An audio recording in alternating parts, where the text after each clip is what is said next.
بسم اللہ الرحمن الرحیم، السلام علیکم۔ آج پروگرام مقابل میں خصوصی طور پر 10 محرم الحرام کے حوالے سے گفتگو ہوگی۔ نبی پاک صلی اللہ علیہ وآلہ وسلم کے پیارے نواسے حضرت علی المرتضیٰ کے لخت جگر، خاتون جنت حضرت فاطمہ الزہرا رضی اللہ تعالیٰ عنہا کے ڈاٹلے امام عالی مقام حضرت امام حسین کی شہادت پر بات کریں گے۔ خصوصی طور پر حق اور باطل کی جنگ کی بات کریں گے، جس میں ظالم ہار گیا، مظلوم تا قیامت زندہ رہیں گے۔ اسوہ حسینی کا ذکر خاص طور پر کریں گے۔ ہارون صاحب میرے ہمراہ اس وقت اسٹوڈیوز میں ہی موجود ہیں۔ ہارون، 10 محرم یوم عاشوراء، شدید ترین مشکلات اور مصائب کا دن، مگر یہ دن گزر جاتا ہے، درس کیا دیتا ہے، سبق کیا دیتا ہے؟ دیکھیے، مولانا محمد علی جوہر نے جو بات کہی تھی، اگرچہ سادہ سا شعر ہے مگر وہ کربلا کی روح کو متشکل کرتا ہے۔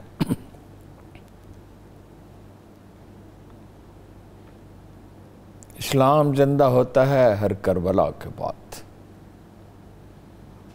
اور سب سے زیادہ پذیرائی جن 2 اشعار کو ہوئی وہ خواجہ معین الدین چشتی کے ہیں۔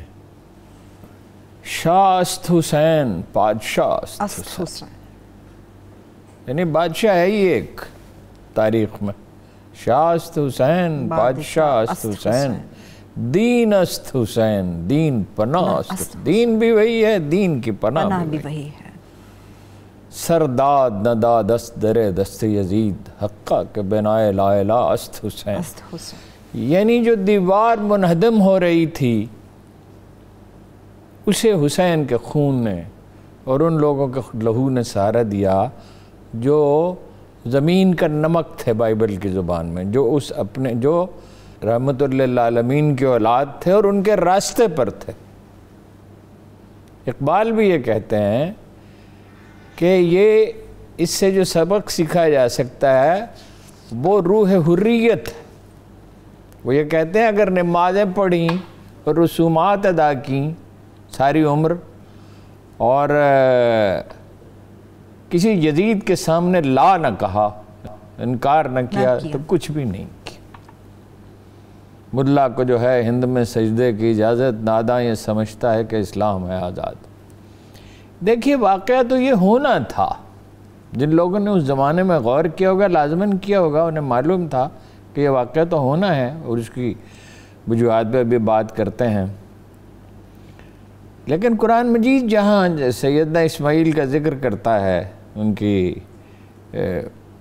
جب حکم دیا گیا جناب ابراہیم علیہ السلام کو، اور ابراہیم علیہ السلام کو ہمیشہ یاد رکھنا چاہیے، اور درود میں ان کا نام لیا جاتا ہے، اور جس طرح ان کا ذکر قرآن مجید میں ہے، جو الفت اور انس کے ساتھ بہت سے پیغمبروں کا ذکر ہے، اور بڑی محبت کے ساتھ ہے، بڑے اکرام کے ساتھ ہے، مگر حضرت ابراہیم کی جناب رسالت مآب کے بعد، تو وہاں جہاں جناب اسماعیل والے واقعے کا ذکر ہے، جناب ابراہیم والے واقعے کا، تو وہاں قرآن مجید کی ایک آیت ہے۔ بعد میں تو میں نے نہیں دیکھا اس پہ ایک آدھ بڑے اسکالر کے سوا اس نے اس پہ غور کیا ہو، وہ شروع والوں نے تو لازماً کیا ہوگا، تو رسول اللہ سے قرآن پڑھا تھا انہوں نے تو۔ بے شک۔ وَتَرَكْنَا مِنَ الْآخِرِينَ، جہاں ذکر ہے اس کا کہ ہم نے انہیں حکم دیا، میں دمبا ذبح کر دیا گیا، چھری تو چلا دی گئی، پیغمبر نے تو اپنا حق ادا کر دیا، فرزند نے بھی اپنا حق ادا کر دیا گیا۔ غریب و سادہ و رنگی ہے داستان حرم، نہایت اس کی حسین ابتدا ہے اسماعیل۔ ہم نے اسے بعد والوں پہ چھوڑ دیا، بعد میں حسین تھے۔ کسی نے تو یہ بتانا تھا نا کہ صبر کی انتہا کیا ہے، آخری حد صبر کی، ظلم کی آخری حد بھی کیا ہے کربلا میں، اور 2 چیزیں ہوئی، انتہا کیا ہے وہ بھی نظر آ گئی، کہ ظلم کی آخری حد کیا ہو سکتی ہے، دل کیسے پتھر ہو جاتے ہیں، اور صبر کی آخری حد بھی کیا ہوتی ہے۔ دیکھیے، امام کے جو خطبے ہیں جب آپ ان کو پڑھتے ہیں تو یہ احساس تعسف کی ایک رمق بھی نہیں ہے، ذرا سا پچھتاوا بھی نہیں۔ بعض لوگ کہتے ہیں کہ بغاوت کی، اقتدار چاہتے تھے، افسوس ہے ایسے لوگ، افسوس، صد افسوس۔ اس لیے کہ خاندان کے 72 آدمیوں کو لے کر کوئی جنگ کے لیے نہیں نکلتا، کوئی اقتدار کے لیے نہیں نکلتا، اور اقتدار ان کے لیے تھا کیا؟ اقتدار تو ان کے بھائی نے حوالے کر دیا تھا امت کو بچانے کے لیے، اور اتنی آسانی سے حوالے کر دیا تھا کہ اتنی آسانی سے کوئی چھوٹی سی چیز بھی حوالے نہیں کرتا۔ دیکھیے تبدیلی کیا آئی۔ ہم سمجھتے ہیں خاندان پہ مصیبت آئی، معزز ترین، اعلیٰ ترین، محترم ترین خاندان پہ مصیبت تو ساری امت پہ آئی، اس لیے کہ اسلام کیا تھا، اسلامی حکومت کیا تھی؟ لوگ چنے جاتے تھے، جو بہترین آدمی تھا وہ منتخب کیا جاتا تھا، اور پھر وہ بہترین کا انتخاب کرتا تھا۔ بعد میں تو بہت کم استثناء ہے، جناب عمر بن عبدالعزیز کا ہے، صلاح الدین ایوبی کا ہے، جسے تاریخ نے اچھال دیا، جو چیلنج تھا، اللہ کی منشا تھی۔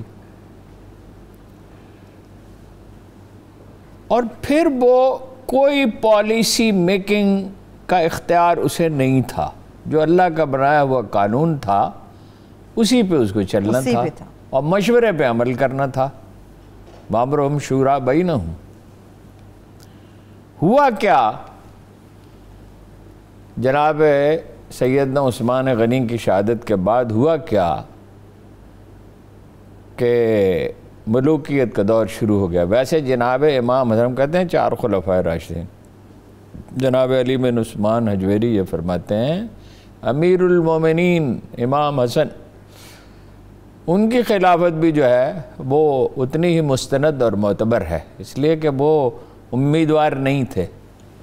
امیدوار نہیں ہو سکتا اسلام میں کوئی، خلق خدا چنتی ہے، اس کا اعتبار اسے حاصل ہونا چاہیے، اور جب وہ اعتبار ختم ہو جائے تو وہ چلا جائے، اس سے چمٹا نہ رہے، اور ان اصولوں کی پاسداری کرے جو مقرر کیے گئے ہیں قرآن کی روح کے مطابق اور جناب رسول اللہ صلی اللہ علیہ وسلم کے طریقے کے مطابق۔ جی اب اسلام کا طریقہ کیا تھا کہ جناب عمر خطبہ دینے کے لیے اٹھے، انہوں نے کہا پہلے تو بھائی یہ بتاؤ کہ کرتا کیسے تم نے سلوا لیا؟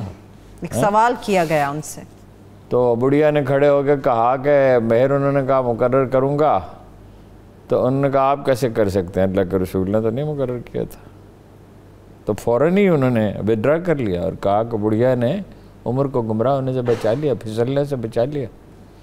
اور جناب علی کرم اللہ وجہ عدالت میں گئے، زرہ چوری ہو گئی ہے، مل گئی ہے، اور گواہ کون ہے؟ جناب حسن، جناب حسن گواہ، جناب حسن گواہ ہے، جن کے علم اور زہد و تقوی کا، وہ تو جناب حسین کی شہادت نے، لہو ایسی چیز ہے اور ایسا پاکیزہ لہو کہ ہر چیز کو ایکلپس کر دیتا ہے، ورنہ جناب حسن کا اہل علم میں جو مرتبہ تھا وہ کم لوگوں نے اس کا ادراک کیا ہے۔ جناب حسن جن کے بارے میں گمان نہیں ہو سکتا کہ غلط بیانی کر سکتے۔ اور دوسرے گواہ ہیں اشتر بن مالک، اگین ایک بہت ہی مقدس ہستی، جناب علی کے غلام، وہ گورنر بنائے گئے، جن کا مرتبہ یہ تھا کہ ہم تو غلام سے یہ سمجھ لیتے ہیں کہ بس ایک گھر کا کام کاج کرنے والا آدمی ہے، ایسا نہیں تھا۔ جو لوگ ان کے ساتھ رہتے تھے تو وہ کیا مقامات بلند پاتے۔ اب جب ملوکیت آ گئی تو کیا ہوا کہ حکمران تو رہا الگ، اس کے ساتھی، اس کے درباری، اس کے شہزادے، حتیٰ کہ اس کی لونڈیاں اور غلام بھی آقا بن گئے معاشرے کے۔ تب اس دور کا آغاز ہو گیا۔ تب اس دور کا آغاز ہوا، اس کے باوجود کہ علمی برتری حاصل تھی مسلمانوں کو، اس کے بعد وہ تقسیم شروع ہوتی ہے جس کے اثرات سے آج تک نمٹا نہیں جا سکا۔ اس کے بعد استثناء جناب عمر بن عبدالعزیز کا ہے کہ جنہوں نے اس کو بھی روکا، یعنی یہ بات کہتے ہوئے ایسی جھجک طبیعت میں پیدا ہوتی ہے کہ جناب علی کرم اللہ وجہ ان کے خاندان کے بارے میں بدزبانی کی جاتی تھی اور ممبر سے کی جاتی تھی، انہوں نے روکا، اور کسی نے یزید کو امیر المومنین کہا تو اسے کوڑے لگوائے اور مدینہ منورہ تشریف لے گئے، اور خاندان رسول کے جو لوگ تھے ان کی خدمت میں حاضر ہوئے، ان سے پوچھا میرے لیے کیا حکم ہے، میں کیا کر سکتا ہوں۔ یا پھر امت کا اتفاق ہوا تو صلاح الدین ایوبی پہ ہوا، پھر تو بادشاہت آ گئی نا۔ اور نوعیت ہی بدل گئی سب معاملات کی. یعنی کہاں یہ تھا کہ بال برابر انحراف امیر المومنین نہیں کر سکتے, گورنر نہیں کر سکتے. جناب عمرو بن العاص کو بلایا گیا اور کہا گیا کہ ان کے صاحبزادے نے زیادتی کی, اب وہ سزا پائے. دن کی روشنی میں گورنر جاتے تھے اور مال و اسباب اپنا گنا کے جاتے تھے اور دن کی روشنی میں واپس آتے تھے. اب یہاں کیا ہوا؟ اب یہاں یہ ہوا کہ جو چاہے بادشاہ سلامت کریں. مکان بنے بڑے, پھر ڈیوڑیاں بنی, پھر محل بنے, پھر بڑے محلات بنے. پھر ایک دن سلیمان کھڑا ہوا, سبز رنگ اسے پسند تھا, اس نے کہا, سبز عمامہ پہنا, سبز لباس پہنا اور کہا کہ یہ ٹھیک ہے کہ جناب ابو بکر صدیق تھے, اس میں شک نہیں ہے, اور عمر فاروق تھے, اور عثمان غنی تھے, اور علی مرتضیٰ تھے, اور سب سے بہتر فیصلہ کرنے والے میں بھی تو ایک جوان بادشاہ ہوں. خدا کی قسم, یا میں قسطنطنیہ کو فتح کروں گا یا شہید ہو جاؤں گا. نہ وہ قسطنطنیہ کو فتح کر سکا, نہ وہ اپنا شہادت اسے نصیب ہوئی. دسترخوان پہ بیٹھا رہتا تھا, کھاتا رہتا تھا. سیدہ عائشہ صدیقہ فرماتی ہیں کہ جو پہلی بدعت رائج ہوئی مدینہ میں وہ پیٹ بھر کے کھانا تھا. وہ اور طرح کے لوگ تھے نا. اب خاندان رسول میں سے ہی کسی کو یہ انہی کے لیے زیبا تھا کہ وہ یہ ثابت کریں کہ جب ضلالت و گمراہی کی آندھی اٹھتی ہے تو اس کے سامنے کون کھڑا ہو سکتا ہے, کون ڈٹ کے کھڑا ہو سکتا ہے. اگر جناب حسین کھڑے نہ ہوتے تو آنے والی نسلوں کے لیے کوئی مثال نہ ہوتی, نہ باقی بچتی. اس کا مطلب یہ تھا کہ جب جبر ہو سمجھوتا کر لیا جائے. اس کے بعد ان کے خون سے انسپیریشن لے کے نوابزادہ نصر اللہ خان ایک بڑا اچھا جملہ کہتے ہیں. وہ ایک سیاسی لیڈر ہی تھے, مگر وہ کہتے تھے کہ یزید کی فتح سے نہیں, حسین ابن علی کے لہو سے, علیہ السلام کے لہو سے مسلمان انسپیریشن حاصل کرتے ہیں. قربانی ہے اسلام کا راستہ.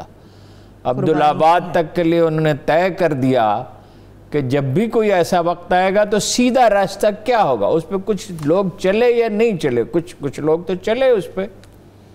دیکھیں نا, امام ابو حنیفہ نے انکار کیا قاضی بننے سے, امام مالک نے کوڑے کھائے, امام احمد بن حنبل نے کوڑے کھائے, اور کیسی کیسی مصیبتیں لوگوں نے جھیلی. لیکن یہ کہ وہ اس سے انسپیریشن لیتے رہے. جابر سلطان کے سامنے کلمہ حق کہنے والے باقی رہے, اور سب سے بڑی انسپیریشن یہ تھی. آزمائش بھی دیکھیے کیسی تھی. کل جو میں نے آپ سے عرض کیا تھا کہ بھوک آتی ہے, خوف آتا ہے, جانی نقصان ہوتا ہے, مال برباد ہوتا ہے, باغات فصلیں برباد ہوتی ہیں, ماں تھوڑی تھوڑی کبھی کبھی وقفے وقفے سے. اب یہاں تو آزمائش ایسی آئی کہ خاندان کا ہر بچہ, ہر خاتون خطرے میں ہے. اور وہ کیا فرما رہے ہیں کہ مجھے لے چلو یزید کے پاس, میں اس سے بات کرتا ہوں. جناب امام عالی مقام وہ لا تعلق رہنا چاہتے تھے. بیعت کیسے کر سکتے تھے؟ بیعت کیسے؟ حسین یزید کی بیعت کیسے؟ یزید کی بیعت کیسے؟ امام عالی مقام کی بیعت مانگ رہا ہے. تو یا مجھے جانے دو سرحد پہ, ہاں سرحد پہ جانے تو میں جہاد کرتا ہوا شہید ہو جاؤں گا, میرا راستہ نہ روکو. مگر ظاہر ہے اس سے ایک اور نقطہ اشکار ہوتا ہے, اور وہ نقطہ یہ ہے کہ اقتدار کی پیاس کتنی شدید ہوتی ہے اور کتنا آبسیشن پیدا کرتی. اور وہ اقتدار کے سائے میں جو لوگ پروان چڑھتے ہیں وہ کس کماش کے ہوتے ہیں؟ یعنی ان میں سے ایک آدمی صرف تھا جس کا ضمیر جاگا, حر کا. جناب حر.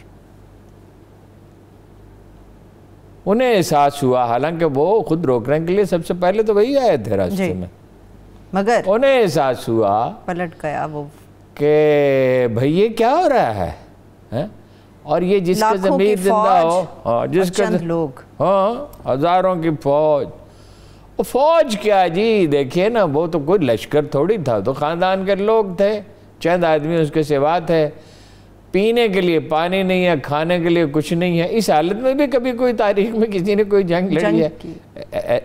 ایسا عالم تو کسی پہ نہیں گزرا، بس جناب حر سامنے آئے پھر۔ اسی لیے اقبال کہتے ہیں کہ یہ حریت کا استعارہ ہے۔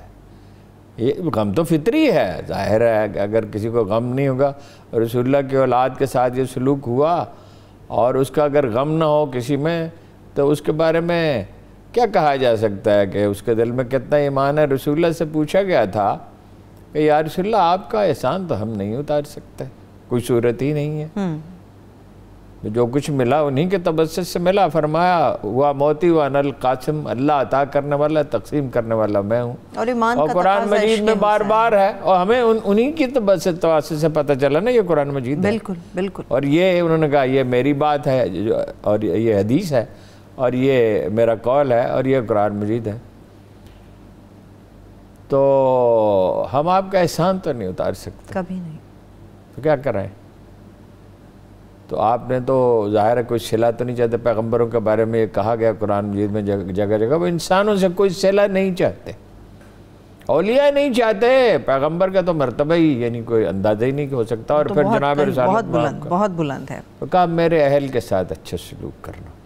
مسلمانوں نے ایک روایت کو زندہ رکھا ہے جو بڑی اچھی روایت ہے، آپ نے کہ ایک تو آپ پہ درود پڑھتے ہیں، آپ کی آل اولاد کو یاد رکھتے ہیں، سادات کا اکرام کرتے ہیں، لیکن ایسے لوگ بھی ہیں آج تو دل ہی نہیں چاہتا ان کا ذکر کرنے کو، جو خلافت معاویہ و یزید ایسی کتابیں لکھتے ہیں۔ بھائی بیعت جبرن لی گئی، جبرن لی گئی بیعت، کوئی بیعت نہیں ہے، کوئی حیثیت نہیں رکھتی۔ آپ ہارون صاحب نبی پاک صلی اللہ علیہ وسلم کے حوالے سے گفتگو کر رہے ہیں، تو حضرت حسین علیہ السلام کے ساتھ نانا کا تعلق کیسا تھا؟ لوگوں کو یہ بھی پتہ ہونا بڑا ضروری ہے، ایک نانا کا اپنے نواسے کے ساتھ تعلق کتنا محبت بھرا تھا۔ وہ دیکھیے میں کوشش کروں گا، اگر وقت میں بچ گیا تو کچھ اشعار اس پہ سناؤں گا، کیونکہ شاعر اسے زیادہ بہتر الفاظ میں بیان کرتے ہیں، لیکن یہ تو ہم جانتے ہیں کہ آپ کے کندھوں پہ سوار ہو جاتے تھے، آپ تشریف لائے تو کہا چھوٹا بچہ کہاں ہے؟ جیسی محبت آپ نے ان کے ساتھ، انہوں نے کہا کہ یا اللہ یہ میرے اہل بیت ہیں، ان پہ رحم فرما، اور یہ کہا کہ میں حسین سے ہوں اور حسین مجھ سے ہے، علی جس کا مولا ہے، میں جس کا علی مولا ہے میں بھی اس کا مولا، یا دوسری طرح سے کہا کہ میں جس کا مولا ہوں علی بھی اس کا مولا ہے۔ اب یہ الگ بات ہے کہ وقت گزرنے کے ساتھ جب لوگ فرقوں میں بٹ گئے، جسے قرآن نے منع کیا ہے کہ اپنے گروہ الگ نہ بناؤ، گروہوں میں تقسیم مت، اور ایک دوسرے کی تقسیم میں اور ایک دوسرے کے تعصب میں پھر انتہا پسندی غالب آنے لگی، پھر فتوے دیے جانے لگے، پھر راستے جدا کیے جانے لگے، اور لوگ بھول گئے۔ لیکن جو سچے اور کھرے اہل علم تھے، میں ہمیشہ آپ سے عرض کرتا ہوں کہ انحراف بنیادی طور پر علمی ہوتا ہے، تجزیے کا انحراف ہوتا ہے۔ جب تجزیہ غلط ہو جائے تو پھر جو جس دیوار کی بنیاد ٹیڑھی ہو، وہ کیا فارسی کا محاورہ ہے، تا سریا، اس کو لے جائیں تاہے آسمان تک لے جائیں، پھر اس کی بنیاد ٹیڑھی رہے گی۔ اور تو پھر فرقہ وارانہ دشمنی میں ایک دوسرے کے خلاف فتوے دیے جانے لگے، کفر تک نوبت پہنچی، اس سے بھی آگے، اور عالم اسلام میدان کارزار بنا، آج تک اس کے اثرات سے ہم نکل نہیں سکے۔ مزید بھی بات کر رہیں گے ہارون صاحب، ایک وقفے کی طرف بڑھتے ہیں، ایک چھوٹی سی بریک کی طرف چلتے ہیں۔ جب بریک سے واپس آئیں گے 10 محرم الحرام کے حوالے سے گفتگو یہیں سے آگے بڑھے گی۔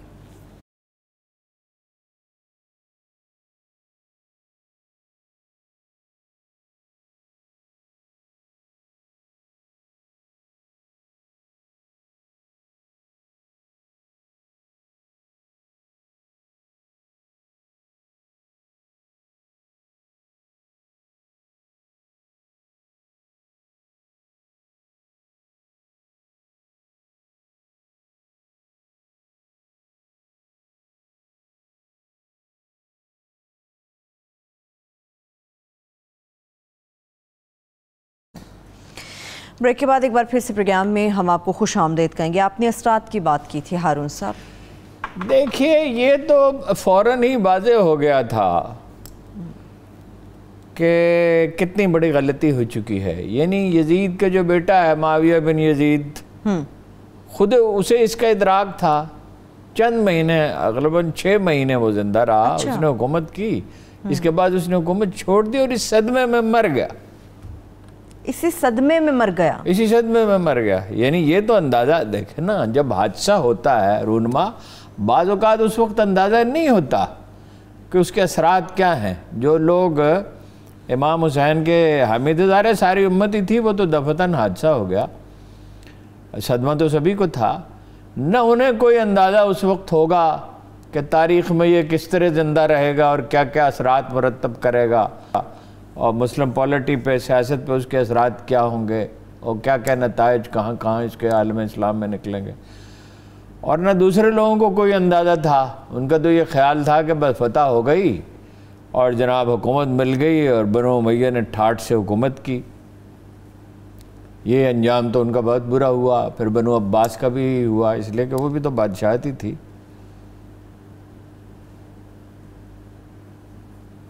دیکھیے اس کی یہ نہیں ہے کہ عہد اول میں اس کے اثرات ہوئے.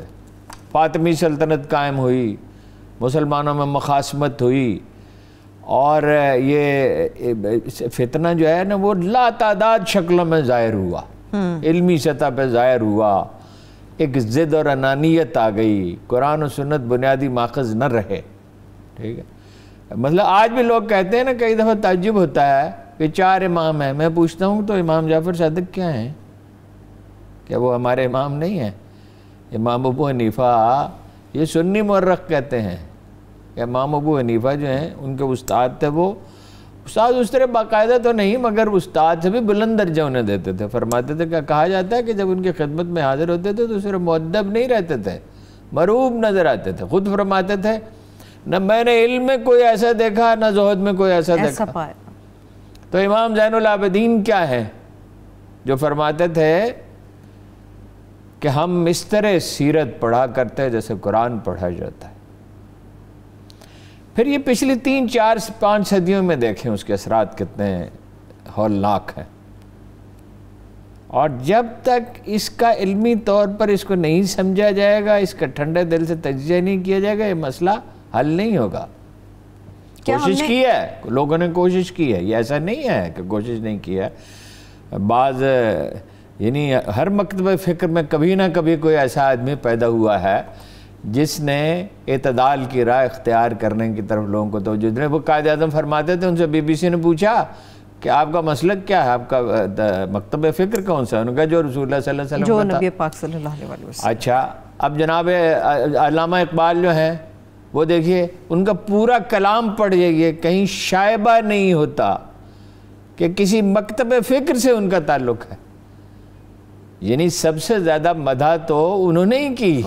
جناب علی ابن ابی طالب کی سیدہ فاطمہ الزہرا کے بارے میں ایسا نکتہ انہوں نے بیان کیا کہ علی شریعت نے پوری کتاب اس پہ لکھی کہ سیدہ فاطمہ الزہرا علیہ السلام پہ کو یہ فضیلت حاصل ہے کہ وہ پیغمبر کی صاحبزادی ہیں، رحمت اللہ للعالمین کی صاحبزادی ہیں، جناب علی کی شریک حیات ہیں، حسن اور حسین کی والدہ ہیں.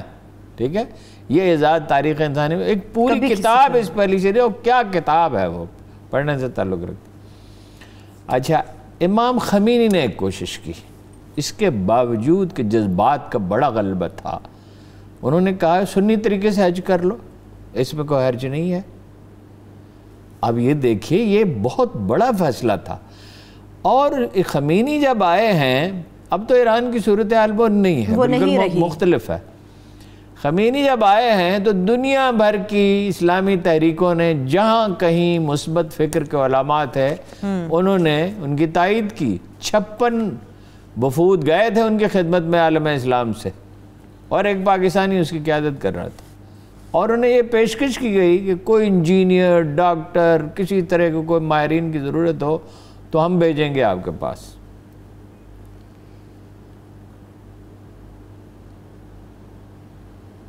ہم نے مولانا مودودی کے پرچے بند ہوئے 56 میں. یہ کتنی عجیب بات ہے خمینی کی حمایت پر. اور شہنشاہ ایران کی مخالفت پر پرچہ بند ہوا. ان کا ایک وفد آیا تھا انقلاب سے پہلے. ضیاء الحق اس میں کانشیس تھے کافی, یعنی ان کی خامیاں تو بیان کی جاتی ہیں, تھی بھی خامیاں, اس میں کوئی شبہ بھی نہیں ہے, اقتدار کی حوث تو بہرحال تھی.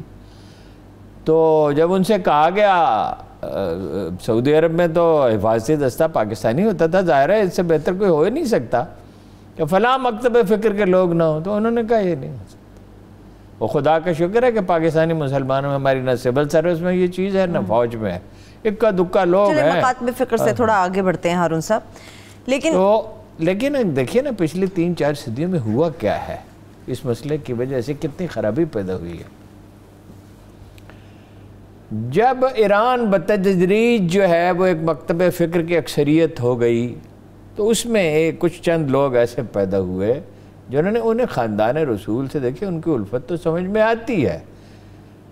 ہزاروں برس سے وہاں شہنشاہیت رہی تھی, ان کے لیے شہنشاہوں کے شہنشاہ تو رسول اللہ صلی اللہ علیہ وسلم ہی تھے, ان کا خاندان ہی تھا.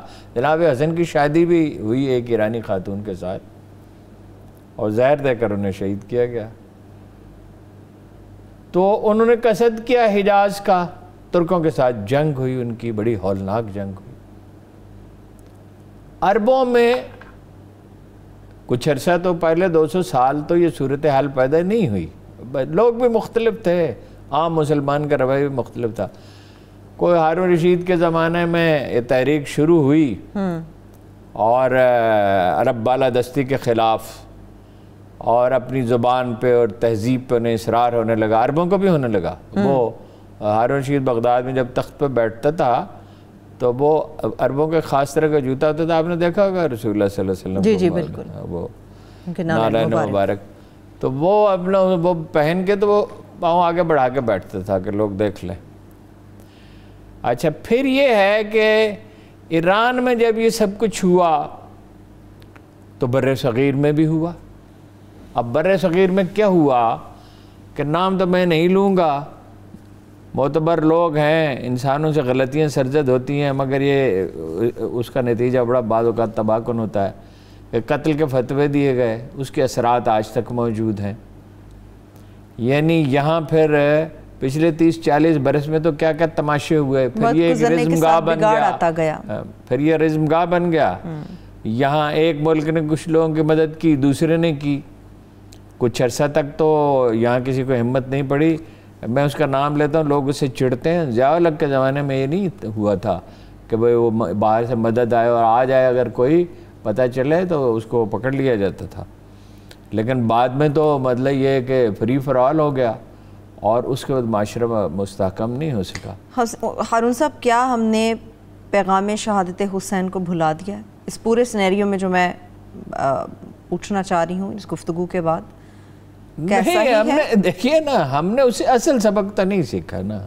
یعنی ہم اس پہ روتے ہیں, گریہ کرتے ہیں, غم کرتے ہیں. ٹھیک ہے, غم حسین نہیں, غم تو فطری ہے, وہ تو کوئی, یعنی اس پہ بھی غم نہیں ہوگا تو غم ہوگا کس چیز پہ؟ اس ایمان کا جناب رسول اللہ صلی اللہ علیہ وسلم دنیا سے تشریف لے گئے تو اس کے بعد کوئی افسوسناک واقعہ ہوا تو کسی نے سیدہ عائشہ صدیقہ سے کہا کہ غم کی خبر آئی ہے. انہوں نے کہا رسول اللہ اس دنیا سے چلے گئے, اس کے بعد غم کی کیا خبر آ سکتی ہے؟ تو جناب حسین کی اور اس پورے خاندان کے شو, جس طرح پھر خاندان کے لوگوں کو دمشق لے جایا گیا, اگر اس پہ دل نہ روئے بلکہ آنکھیں بھی نہ روئیں تو پھر ایمان کی رمق تو نہیں ہے. لیکن سبق سیکھنے کا تو یہ تھا, جو میں نے علامہ اقبال کا حوالہ دیا, ان بدترین حالات میں مزاحمت کے لیے وہ اٹھے اور پوری شان و شوکت سے اٹھے اور کہا کہ روشنی بجھ گئی, صرف تلچھٹ باقی ہے. اور رتی برابر پرواہ نہیں, جنگیں اس طرح تھوڑی لڑی جاتی ہیں. لوگ ساتھ چھوڑ گئے, جنہوں نے بلایا تھا کوفہ والے تو چھوڑ گئے, اور ایسا سناٹا طاری ہوا کہ خدا کے پناہ اور مدتوں رہا. امام کے بارے میں تو کہا جاتا ہے, امام زین العابدین کے بارے میں, کہ عمر بھر ایک غم کی کیفیت میں گزار دی. یاد آتا تھا جب انہیں کربلا کا مناظر یاد آتے تھے تو ایک عجیب کیفیت ان پہ طاری ہوتی تھی. بعض لوگ تو یہ کہتے ہیں کہ گائے بے ہوش بھی ہو جاتے. ظاہر ہے کیا منظر انہوں نے دیکھا تھا, کیا شور, کیا پھر جناب سیدہ زینب جو ہیں وہ جب تشریف لے گئیں یزید کے دربار میں. میرا جی چاہتا ہے کہ میں ان کے خطبے سے کچھ اقتباسات اگر آپ اجازت دیں. اگلے سیگمنٹ میں ہارون صاحب یقینی طور پہ ہم شیئر کریں گے. آپ نے بھی اپنی گفتگو میں کہا ہم سب یہ جانتے ہیں کہ امام عالی مقام چاہ رہے تھے کہ انہیں جانے دیا جائے یا آگے جا کے وہ بات کرنے کو تیار ہیں, تو اس نہج پر معاملات کیوں آگے کہ شہید ہی کر دیا گیا؟ اس لیے کہ اقتدار اپنے راستے میں, ملوکیت یہی ہے نا, اپنے راستے میں کوئی رکاوٹ برداشت نہیں کرتا. اس کے لیے تو باپ بیٹوں نے باپ سے بغاوت کی ہے. ترکی کے ڈرامے آج کل ہم بڑی رغبت سے دیکھتے ہیں. ان کا جو سب سے بڑا بادشاہ تھا اس نے اپنے بیٹے کو مروا دیا تھا, جس کی عظمت کے گن گائے جاتے ہیں. وہ تھا بھی وہ بہت بڑا آدمی, اس میں کوئی شک نہیں ہے. مغلوں میں سے کون سا بادشاہ ہے؟ بابر کے چچوں نے اور ماموں نے دونوں نے اس پہ الغار کی, اور اکبر کے بیٹے نے بغاوت کی, جہانگیر کے بیٹے نے بغاوت کی, شاہ جہاں کے بیٹوں نے بغاوت کی. وہ تو اقتدار تو یہ, میں امام شافعی کا قول ہمیشہ دہراتا رہتا ہوں. امام شافعی بہت بڑے آدمی تھے, اور یہ یاد رکھیے کہ امام شافعی نے اہل بیت کی بہت مدح کی ہے, اس کا حق ادا کیا ہے. بہت کم لوگوں نے حق ادا کیا, انہوں نے اس کا حق ادا کیا.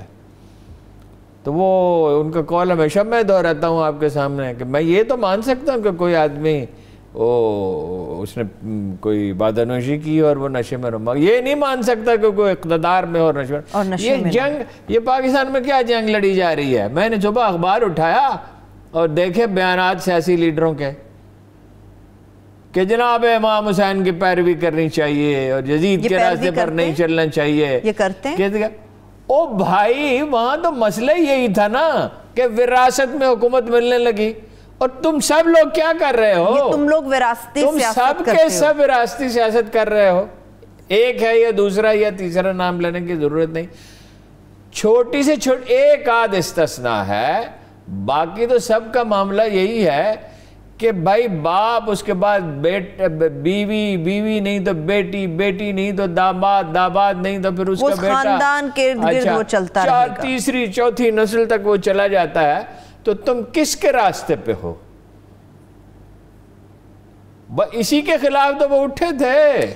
اب ہارون صاحب نیزوں پر سر ہیں, دمشق کے بازار ہیں, بیبیاں گزر رہی ہیں, سروں پر دوپٹے نہیں ہیں. اب آتے ہیں ان خطبات کی طرف جو کہ بی بی زینب نے دیے, اور خاص طور پہ یزید کے دربار میں. اب مجھے اجازت ہے تو میں پڑھ دوں؟ جی جی ضرور ضرور.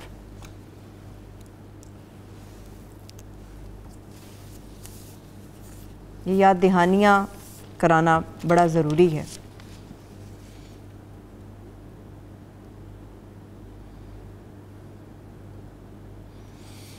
سب تعریفیں اس خدا کے لیے ہیں جو کائنات کا پروردگار ہے, اور خدا کی رحمتیں نازل ہوں پیغمبر اکرم اور ان کی پاکیزہ عطرت و آل اہل بیت پر. اما بعد, بالآخر برا ہے انجام ان لوگوں کا جنہوں نے اپنے دامن حیات کو برائیوں سے داغدار کر کے خدا کی آیات کی تکذیب کی اور ان کا مذاق اڑایا. اے یزید, کیا تو یہ سمجھتا ہے کہ تو نے ہم پر زمین کے گوشے اور آسمان کے کنارے تنگ کر دیے؟ دیکھیے فصاحت کیا ہے جی. اس حال میں بھی آخر کس کی اولاد تھی؟ کس کی اولاد تھی؟ اور کیا آل رسول کو رسیوں اور زنجیروں میں جکڑ کر دربدر پھرانے سے تو خدا کی بارگاہ میں سرخرو سرفراز اور ہم رسوا ہوئے ہیں؟ کیا تیرے خیال میں ہم مظلوم ہو کر ذلیل ہو گئے؟ العزت للہ جمیعہ, یہ انہیں ادراک تھا کہ ہماری توہین نہیں ہو سکتی, امت میں تکریم ہماری رہے گی, اور خدا کی بارگاہ میں تو ظالم, تو کیا ظالم بن کر تو سربلند ہوا ہے؟ کیا تو سمجھتا ہے کہ ہم پر ظلم کر کے خدا کی بارگاہ میں تجھے شان و مقام حاصل ہو گیا؟ آج تو اپنی ظاہری فتح کی خوشی میں سرمست ہے اور ناک منہ چڑھاتا ہوا مسرت و شادمانی سے سرشار ہو کر اپنے غالب ہونے پر اتراتا ہے. ہمارے حقوق کو غصب کر کے اپنی غلط سوچ پر مغرور نہ ہو اور ذرا دم لے. اسے سوچنے غور کرنے کی یعنی تلقین تو کی, یہی اہل حق کا شیوہ ہے. کیا تو نے خدا کا یہ فرمان بھلا دیا کہ حق کا انکار کرنے والے یہ خیال نہ کریں کہ ہم نے انہیں جو مہلت دی ہے وہ ان کے لیے بہتر ہے, بلکہ ہم نے ان کے لیے ڈھیل دے رکھی ہے جی بھر کے اپنے گناہوں میں اضافہ کر لیں. دیکھیں یہ رسول اللہ صلی اللہ علیہ وسلم نے فرمایا, قرآن میں بھی یہ ہے, فزادہم اللہ مرضا, اللہ ان کے مرض کو بڑھاتا ہے, انہیں ان کے راستے پہ چھوڑ دیتا ہے. ایک حدیث قدسی یہ کہتی ہے کہ آدمی کو اس کے راستے میں آزاد کر دیا جاتا ہے, پھر وہ جو جی چاہے کرتا رہے. اے طلقاء کے بیٹے, رحم کر کر چھوڑ دیے گئے لوگ جن کو فتح مکہ کے دن معاف کر دیا گیا, کیا یہ تیرا انصاف ہے کہ تو نے اپنی مستورات اور لونیوں کے چادر اور چار دیواری کا تحفظ فراہم کیا ہے, جبکہ رسول زادیوں کے سر برہنہ کر دیا ہے؟ تو نے عصمت کی چادریں لوٹ لی اور ان کی بے حرمتی کا مرتکب ہوا. تیرے حکم پر اشقیاء نے, شقی القلب لوگوں نے, رسول زادیوں کو بے پردہ کر کے شہر شہر پھرایا. تیرے حکم پر دشمنان خدا و اہل بیت کی پاک دامن مستورات کے سر ننگے ہوئے. لوگ رسول زادیوں کے کھلے سر دیکھ کر ان کا مذاق اڑا رہے ہیں, اور دور و نزدیک کے رہنے والے سب کی نظریں ان کی طرف اٹھتی ہیں. ہر شریف اور کمینے کی نگاہیں ان پاک بیبیوں کے ننگے سروں پر جمی ہیں, اور رسول زادیوں کے ساتھ ہمدردی کرنے والا کوئی نہیں. اس دربار میں تو کوئی موجود نہیں تھا. ہارون صاحب, میں بریک کی طرف چلتی ہوں, بریک سے واپس آ کے یہیں سے بی بی زینب کے خطبے سے ہی آگے بڑھیں گے. ہمارے ساتھ رہیے.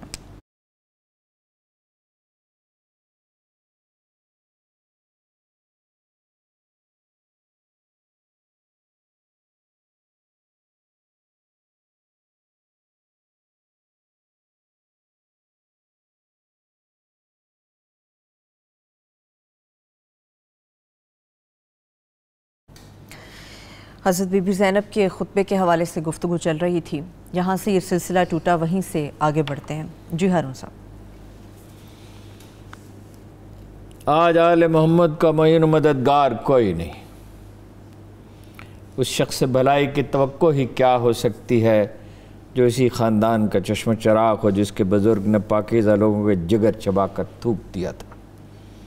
اور شخص انصاف کی کیا امید ہو سکتی ہے جس کا گوشت پوش شہیدوں کے خون سے بنا ہو. اے یزید, کیا تجھے شرم نہیں آتی کہ تو اتنے بڑے جرم کا ارتکاب کرنے اور اتنے بڑے گناہ کو انجام دینے کے باوجود فخر و مباحات کرتا ہے؟ یہاں ایک بڑا اہم نقطہ ہے. دیکھیے, حدیث رسول یہ ہے کہ گناہ معاف ہو سکے, قرآن میں بھی ہے, جمی ہے, سارے گناہ معاف ہو سکے, لیکن جو اپنے گناہ پہ فخر کرے, اس کی شاعری موجود ہے یزید کی, جس میں وہ اپنا, وہ مصرع مجھے یاد نہیں آ رہا, جس میں وہ اس پہ فخر کا اظہار کرتا ہے. وہ ناقابل معافی ہے. میرے اسلاف اگر موجود ہوتے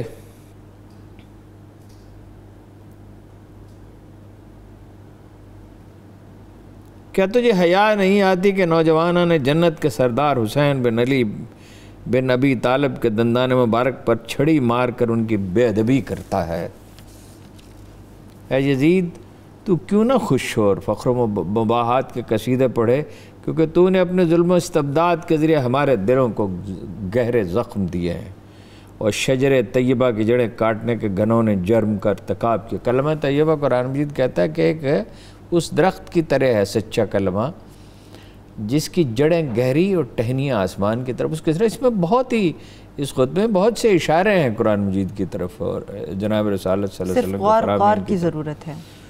تو نے عبدالمطلب کے خاندان کے ان نوجوانوں کو تہہ تیغ کیا ہے جن کی عظمت و کردار کے درخشندہ ستارے زمین کے گوشے گوشے کو منور کرتے ہیں. سبحان اللہ. آج تو نے رسول کو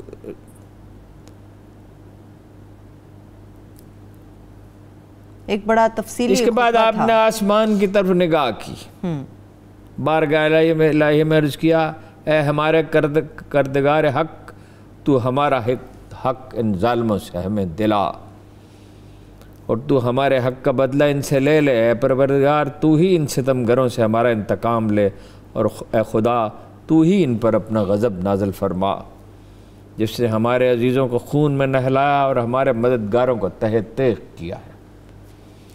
اے یزید, جو ظلم تو نے کیا ہے اپنے ساتھ کیا ہے, جو ظلم تو نے کیا ہے اپنے ساتھ کیا ہے.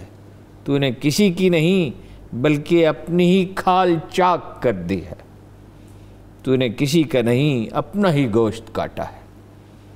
تو رسول خدا کے سامنے صلی اللہ علیہ وسلم کے سامنے ایک مجرم کی صورت لایا جائے گا، اور تجھ سے تیرے اس گھرانے جرم کی باز پرس ہوگی، اور تو نے اولاد رسول